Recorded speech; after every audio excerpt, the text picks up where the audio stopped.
Hello, hello. Welcome to the Dog Geek podcast. This is your host, Ashley, the Dog Geek. I am really excited actually to talk about today's topic. I want to talk about crates, dog crates. So there's they're a great tool to use if they are trained properly for your dog to use them. So, we do get a lot of questions as trainers. I'm a certified dog trainer, and we'll get a lot of questions regarding that crate. My puppy is crying and screaming in the crate, or I got a rescue dog and are panicking in the crate and they're trying to get out. My dog has been going to the bathroom in the crate and I'm having difficulty. I don't understand. They're not supposed to go to the bathroom in the crate. Don't they like the crate because it's like a den, and doesn't that den make them feel secure like, their ancestors? And there are a lot of questions that we get in regards to crates. Do I have to use a crate? Is another question. So I'm going to talk about a lot of these really about a lot of these questions, concerns sometimes people have, and why it is beneficial to have our dogs be comfortable to be in a crate, why that's important, and do you have to use them all the time or not? So, a couple of things with crates just off the get go is crates are a really great tool that you can use for your dog, whether you have a puppy, whether you're rescuing or bringing in an older dog, or whether you have multiple dogs. So they're wonderful tools to help with training certain behaviors. And they're also a really great management tool. So, does my dog have to be in a crate when I'm not home? Different things like that. So, a lot of those things are going to be personal preferences or the age of your dog or, how well they have adjusted into your home and whether or not they need that management tool. All right. And so they may need a crate, or if it's not a crate, if your dog does not like being in the crate already, or you're not comfortable with a crate, you could always use a pen. We call them X pens or something. So it's basically like a little gated in area of a room. Typically, you would use like a kitchen space or a dining room, somewhere with hardwood floors, or the maybe not hardwood because that could get damaged, tiled floors, something like that, so that if the dog does happen to have an accident, it's an easy cleanup type situation. So let's talk a little bit about crate and crate training. So first, I want to kind of talk about why they're beneficial, what they're really can be helpful for. So, right off the get go, you hear a lot is that when you bring in a puppy, or again, maybe an older rescue dog that isn't house trained, all right, or you're working on house training, that they're great for potty training. Yes, they are great for potty training. The reason they're great for potty training is because they help your dog learn how to hold that bladder and hold until they're let outside. Now, again, there are going to be different pieces to this. If your dog has a really fluffy bedding in their crate, it may stimulate them to want to go to the bathroom on it, because when they do, it's going to be absorbed into whatever that material is. And then they will maybe curl up on the other side of the crate or something like that. So, yes, it could be helpful for potty training, but you want to make sure that the crate, they don't have something really fluffy in there that's going to absorb any accidents. They sell really great crate pads that are actually like a waterproof um, covering. So that your dog would have a soft thing to lay on, because I really don't like them laying on that hard plastic. That's my personal preference. So I just don't imagine that to be comfortable.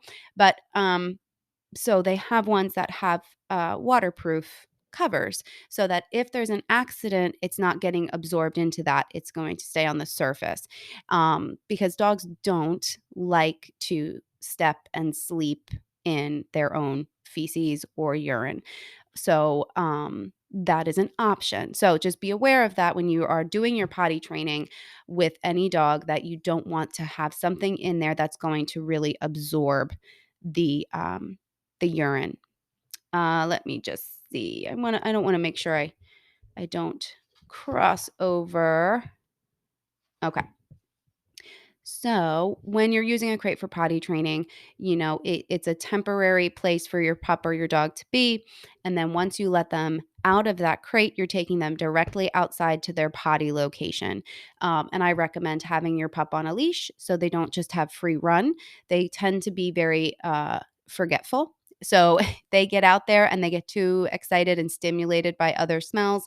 They may forget, that they had to go to the bathroom, and then you get them out there, they're running around like crazy for 5 minutes, you bring them back in, I guess they didn't have to go, and then all of a sudden your dog, their brain stopped processing all the new smells, and they go, "Oh, yeah, I have to potty," and then they find a rug or a carpet, and they go to the bathroom, and you like, "What happened?" So, bring them out on a leash to your designated potty spot, and you stand there and wait for them to potty. So, that's that. Crates are also going to be great for boundaries in the home and safety in your home. So, boundaries being right to help your dog learn the to help your dog, sorry, get stay out of trouble when we talk about a boundary. So, boundaries could be using gates, could be using that X pen, things like that. So, it's helping to keep our dog out of trouble. All right. Um, it keeps them in a safe, secure location when we can't be monitoring them. And it helps them stay safe. All right. So, ideally, you want this crate to be a place where your dog can relax and decompress. So, all dogs throughout the day need time to relax, decompress, get away maybe from excitable things that are going on, whether you have children, whether your house is very loud. They need a space of their own that they feel safe, that they feel comfortable to relax. So just because dogs are very social animals doesn't mean they need to be with people and other dogs all the time 24/7. It's actually good for them to be able to self-soothe, to be able to be alone, and to be able to relax and be alone. So when we have a dog that's too dependent on people or other dogs, we could start to have a dog that develops some separation anxiety issues when they are left alone. So, in order to help prevent that emotional state from developing, we can use crates. And again, this is a short period of time. We want them to be comfortable going in there on their own, of course.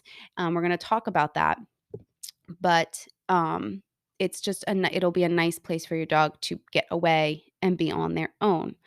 So, when your puppy is possibly going to be getting fixed, spayed, or neutered, if they had a possible injury, of course, we hope not, but if something happened and they are on a little bit of a bed rest, then a crate is going to be a really good, again, management tool to help keep your puppy from furthering any injury they may have gotten, or to help them heal throughout that process. So, we want them again to be comfortable in that space. And if they're going to be in there for maybe a little bit longer of time than normal, you want to make sure that you've built in all that great association beforehand so that they can comfortably be in there for a little while during a recovery. During holiday time, if you're going to have a party at your house, there is so much going on at these events that it is a good idea to be able to remove your dog from that entire environment and have them in that quote unquote safe space, that space where they feel secure, that space where they feel comfortable. It's just their space and it's quiet. Some dogs are very social, but they still need time to decompress after so much. Like some events, sometimes we have people over for hours and hours and hours, and your dog just was going to get exhausted, even if they're very social. And then other dogs aren't very social. Maybe they're okay with having 4 people over, but not 10. So you want to make sure that both of those dogs have safe places to go where they can relax and decompress.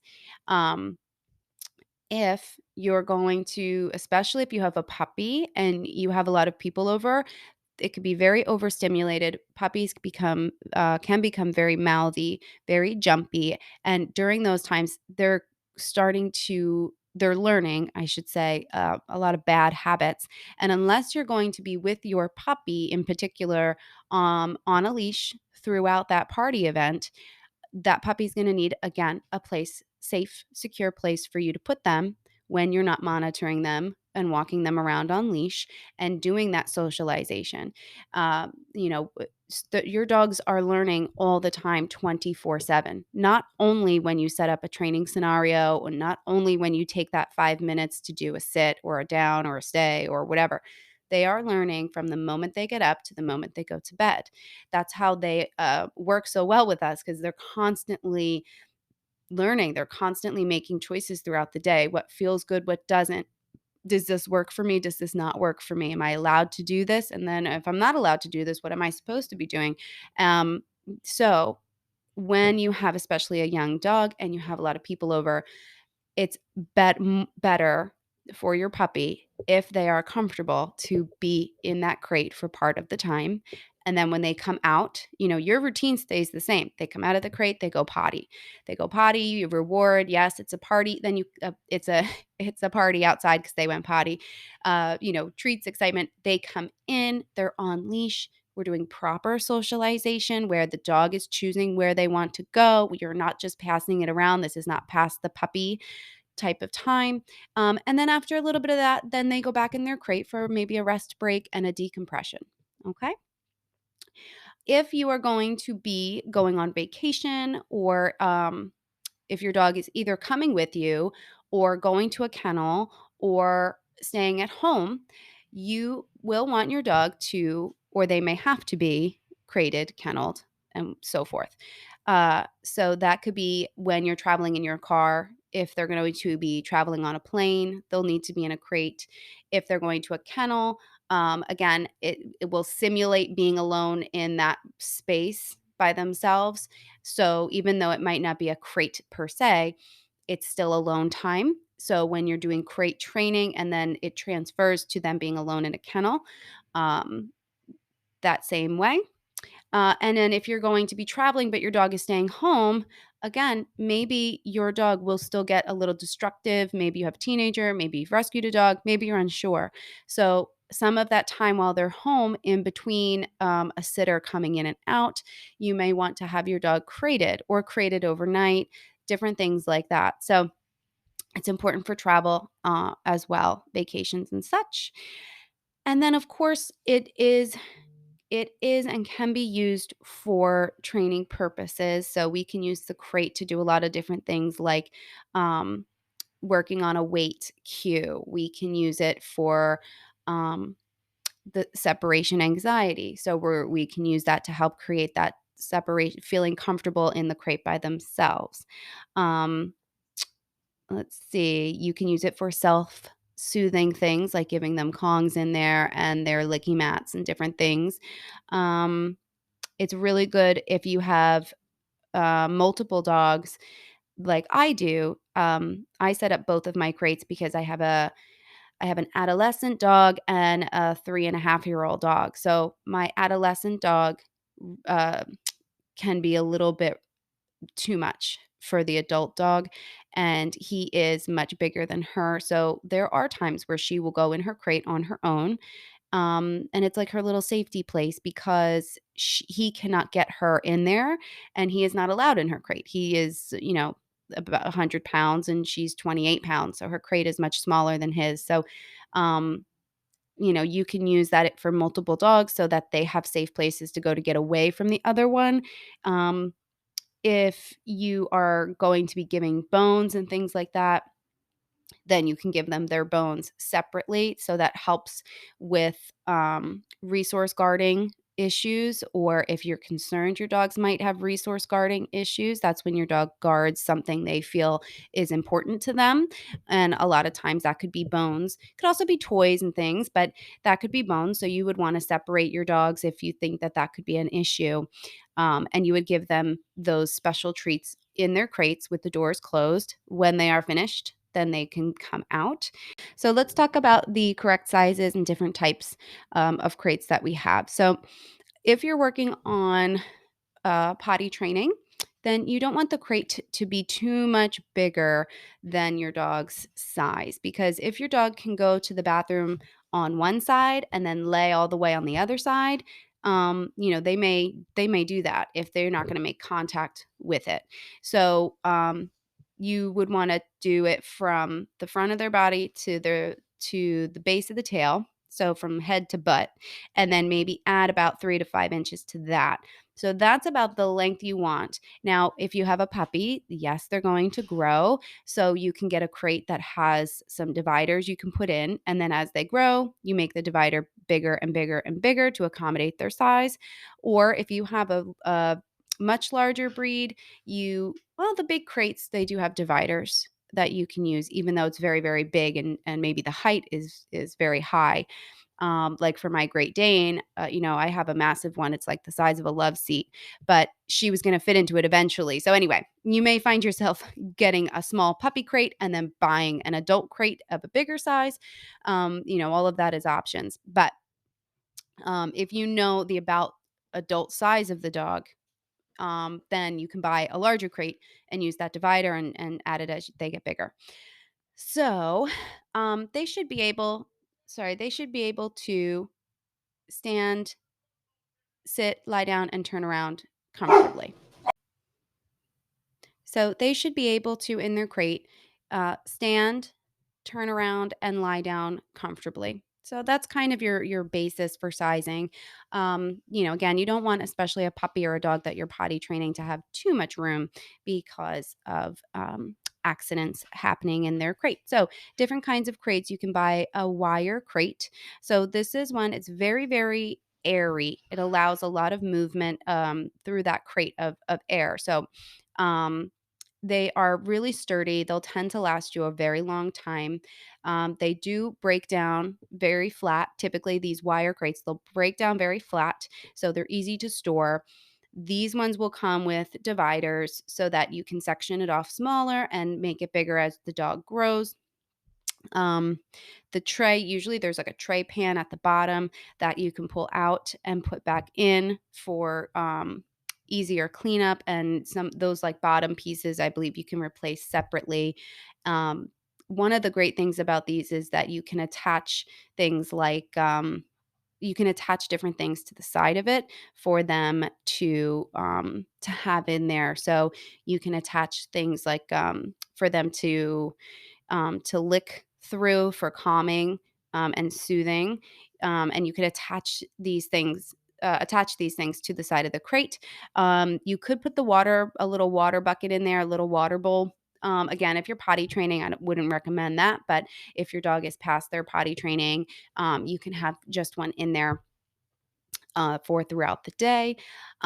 Sometimes these could be not as easy to clean because if something smushes into the wire, right? Like if the dog had a poop accident or something like that, then it can get kind of stuck in those wires, and you have to clean individually. But um, I really like those. Those are the ones I've always used. Another kind is your plastic, or they could also be called an airline crate. So these ones are thicker in material. So they're going to be less noisy when your dog is in there because of the thick plastic. When they move around as well, it doesn't cause as many kind of dings and crinking around that your wire crate does. If your dog has an accident, it it can't go out of the plastic crate. So it's very contained into the plastic crate because it's all enclosed on the bottom, except for right in the front.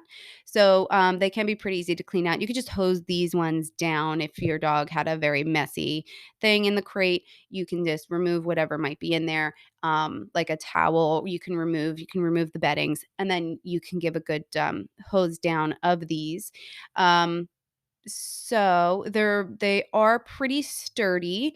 Like so they are good for travel if you're going to, have your dogs in the car and you want to crate them in the car. These are a good option for that as well.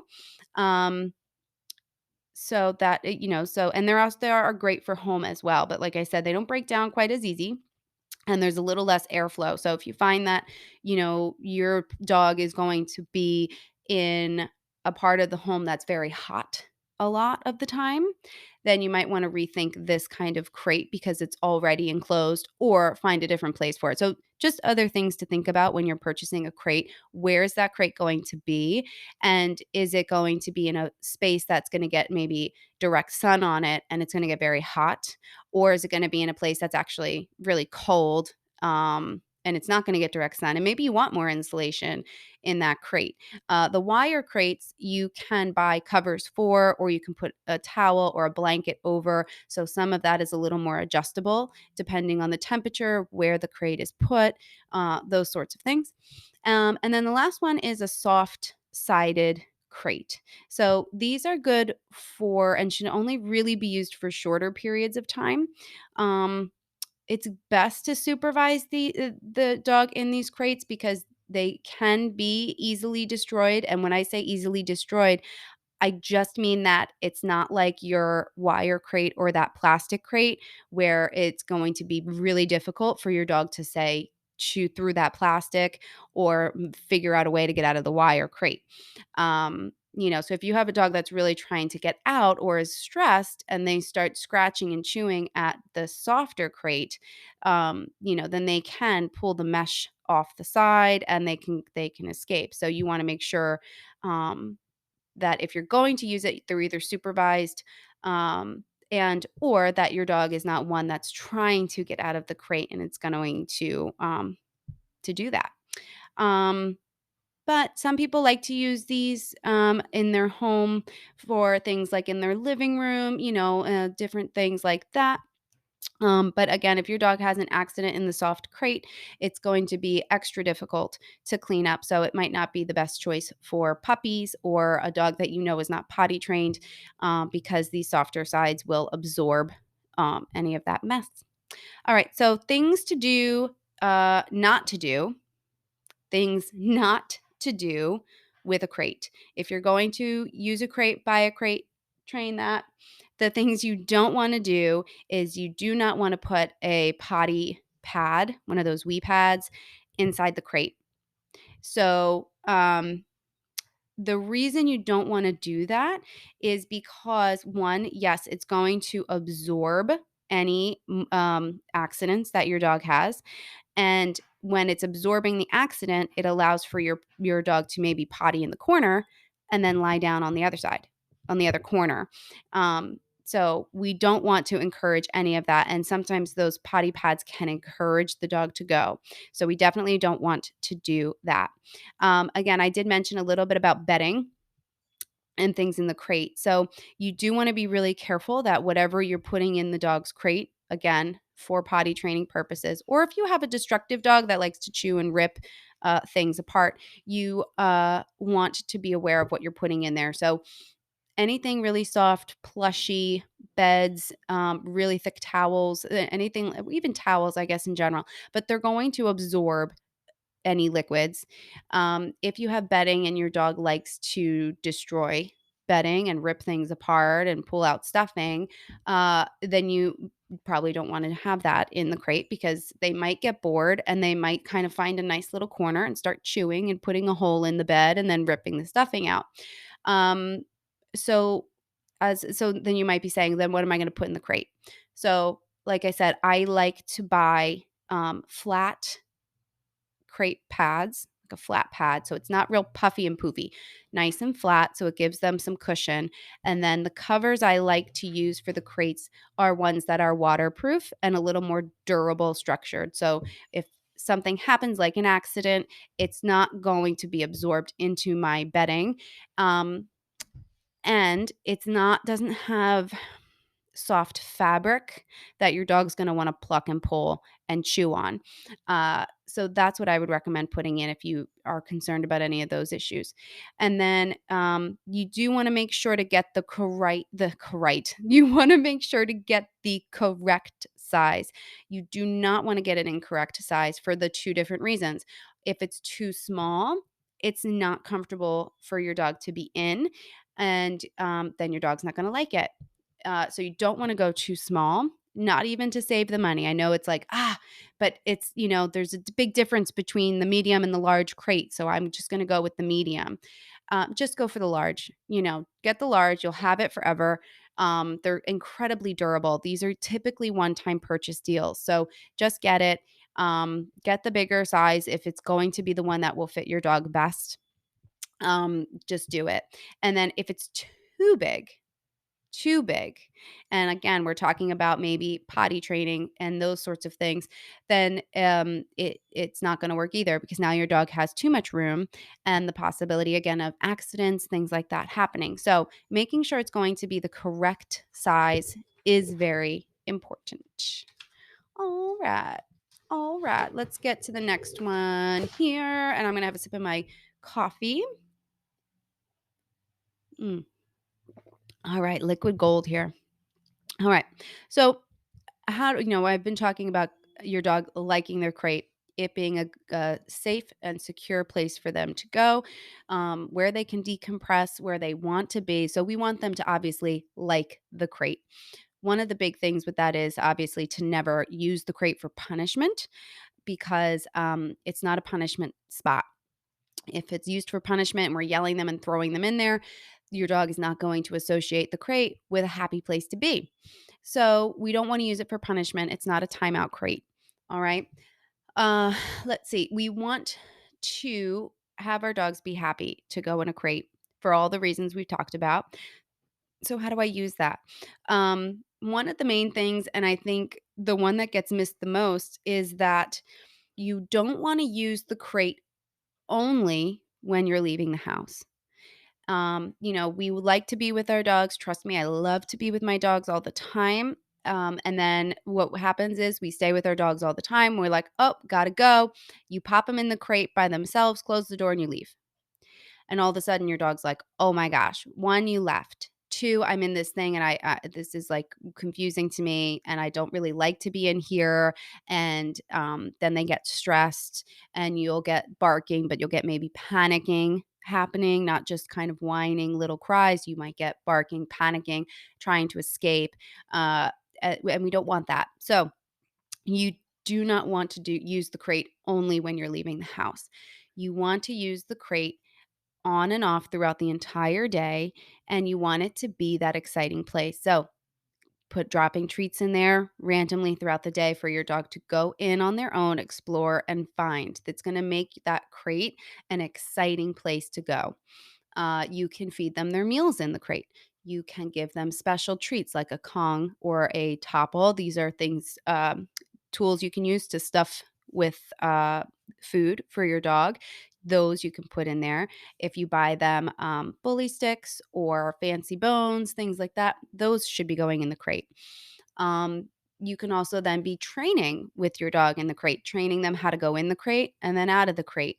So when you're using the crate for training, your dog is learning, they're stimulated, they're engaged, and it becomes a fun game. Go in, go out, go in, go out. When you're using all these things, then and your dog is going in the crate door doesn't always have to be closed. So it can be open. So your dog has free choice to go in at any point. And when you're doing that training, you would close the crate for a short period of time, maybe when they're having their meal, maybe when you're giving them that special bone or Kong, just to help train them and get them comfortable with that door being closed. And then you would open it again. Um, short and sweet, and your dog goes, "Oh, no big deal. I'm loving this. I'm in this nice space and I feel good to be in it." Um, you can put a cover over it. Again, if you're using the fully wired crates, which are the ones I do like to use, then you want to maybe put a blanket or buy a cover for it just to help again make it less stimulating visually. So if your dog's in the crate and there's a lot of movement happening outside of the crate that they're seeing, lights going on and off, different things like that, it gets stimulating for them and it's harder for them to settle. So covering it helps to calm them because it makes it a little darker, cuts out some noise, cuts out the visual stimuli, and would help them relax in that space. You could also play some relaxing music for your dog. Again, just helps to kind of keep a flatlined tone happening in the space. So, if you're playing some nice soft music that helps them kind of relax, it's soothing to their ear. Make sure it's like dog relaxing music because not all music dogs don't like all music. So it should kind of be a nice tone for them at a low level. Then maybe if something is going by, like the garbage truck, or if another dog is outside and it barks, or something like that, they're not going to be quite as triggered to those things because of this kind of underlying, tone that's happening. So it's going to help with some of those things as well. Don't be afraid to use the crate, right? It's not a sad thing to use them. It can be a really positive and happy thing to use. So don't be afraid. Go, all right, you go in here for a couple minutes, whether it's going to be for nap time for a puppy, whether again it's for a special bone. You go in here, enjoy that time, and then I'll let you out 15 minutes, half hour, or whatever it is. Um, it's important that you are understanding the step by steps on how to get your dog comfortable and used to the crate. Again, you never want to just throw your dog in the crate and then leave. You want to make sure that they do feel happy in there and enjoy being in there. So you need a step by step process, and that's where things like a trainer would come into play, help you with all that stuff. If you make your dog love his crate, all right, then it's going to be a beautiful thing. If you're making your dog hate his crate, that's a whole nother issue, right? Then you have issues that they're gonna branch off into a lot of other areas. So do do do. Let's get to the next thing here. All right. So we've talked a lot about the crates. We talked about what to do, what not to do. So some questions that we get as far as crates go is where should I put it? Um, so ideally, I would say you want it to be somewhere that's going to be calming and relaxing for the dog. So if you have children and you know that, all right, the kids are going to be home and it's going to be a little chaotic when they get home and I'm going to be making dinner and they have to do their homework, then you don't want to put your crate in the middle of all that chaos because your puppy is going to be way too stimulated by all of the excess stuff going on and is not going to want to be in the crate by themselves. They're like, why can't I be with everybody else? And all this fun stuff is going on. They're going to want to be with you. So it might be in an office where if you're working in the office, that's okay. But the point is that it's a calming environment as opposed to the kids' playroom, right? You don't want to put it in the middle of the kids' playroom and go, oh, this is great. We don't want that. Because again, kids go in there and they're too excited to stimulating for the puppy or for the dog. Now, you can put it in the bedroom and you can put it next to your bed. You can put it in a corner of a space. Some of that's personal preference, but sometimes you might want more than one crate. Um, so you may put one in the bedroom for nighttime. And then you may have one out, like I said, in the office or in the living room is a lovely place too, as long as it's relaxing. During the times your dog's going to be in there, you can put it in there. And you can have two. That's perfectly fine. Um, it's going to be good to have one, I do think, especially in a room like the bedroom or if you have a nice laundry room, you could put it in there. Um, you could put it, like I said, in a separate office. You do want a space where, again, if you're gonna have company over or something like that, where they can be to go, where it's not going to be crazy busy. Um, let's see. Should you move the crate? Well, if you're like, well, I want to only buy one crate, and I'm going to keep it in the office, but then I'm going to move it, or I'm going to keep it in the living room, and then I'll move it when I have a party into the bedroom. You can, you can do that. If you choose to do that, though, I would recommend doing training with the crate in the living room and then training with the crate in the bedroom. Because yes, the crate is going to be the same, but he might go, this is totally new and I don't know what's happening here. Why? Sometimes dogs don't generalize certain behaviors. So the behavior of going into the crate in the living room is one scenario. And when you change the picture, he might get confused and stressed. He might not, but he might. So you would want to train that, putting the crate in the other room, having him be in that room for a little while. Because if ideally, if you're going to have people over and you want him to be in a crate in the bedroom, you're not going to be in there with him. Whereas if he's in the crate in the living room, you might be walking in and out. Maybe you're going to be sitting in there watching TV during his nap time, which would be fine. But then you're still in there. He can smell you. He knows that you're in there. When they're separate in the bedroom, no one else is in there.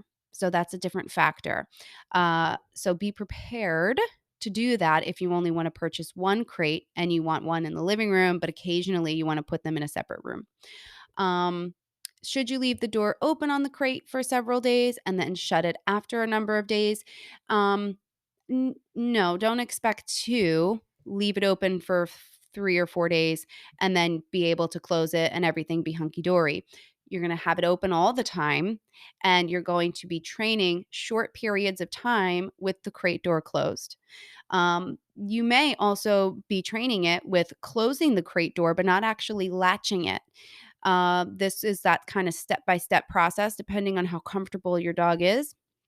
You would practice closing it while they're maybe eating a nice treat or playing with a toy or a puzzle or eating a meal.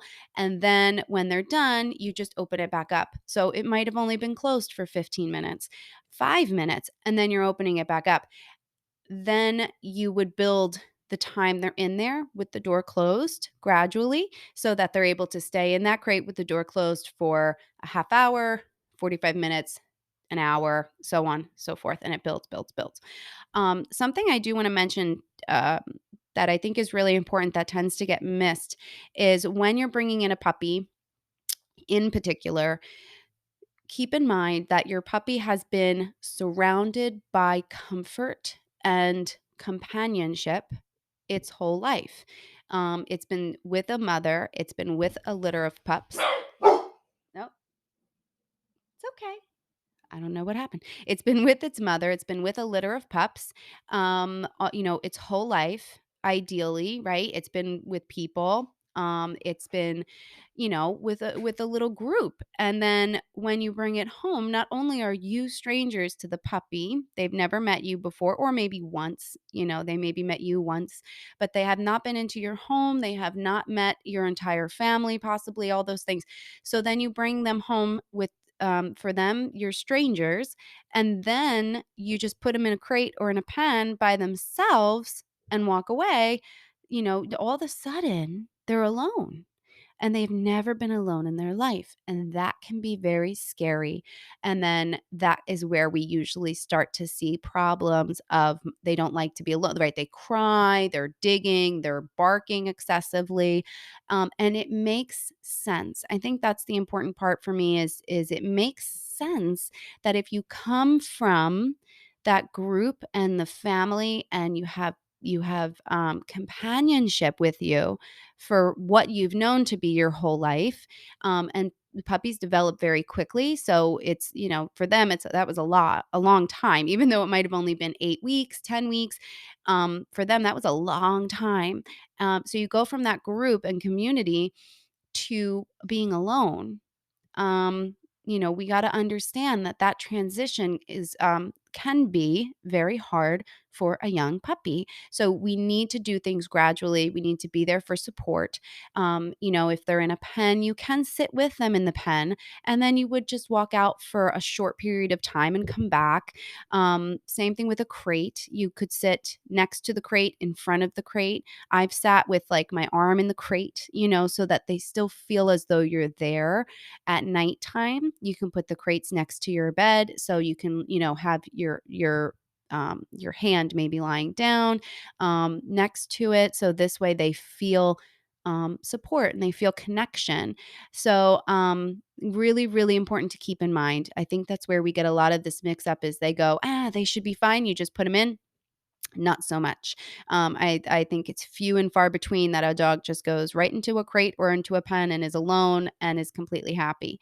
Now, interesting thought is on a reversal, if you have a rescue dog and maybe they came from a shelter or a hoarding situation or something, they may have been confined for a very long time. And even though it might not have been the best conditions, that might be all that that dog knows. So that dog might be in his crate and actually have trouble coming out of that crate. So, yes, you'd want a crate for them to feel safe, but that is a different training process because the dog is fearful of the big, big world outside of its crate. And that dog might be more territorial about somebody maybe reaching into a crate or something like that. So, it's just interesting. You have to think of all of these things in your dog's life as what was my dog's experience? What do they know? How do I help them be more comfortable in my home and in this new environment? So, what does that look like? What does my dog need emotionally to feel safe and secure? And how do I create that bond with them of trust? Um, all right, that is it for this podcast. I hope that you enjoyed it. I hope you got some great information from here. If you have any difficulties, trouble, questions, please, please, please look at hiring a trainer, one that uses positive reinforcement for their training. I don't recommend using aversives in training. So that would be things that cause discomfort for correction purposes. Um, I don't recommend those. I recommend teaching our dogs what to do and having training be a happy process where they're enjoying learning and enjoying bonding with us. I look forward to doing the next podcast. Have a wonderful day. Enjoy your dogs. See you next time.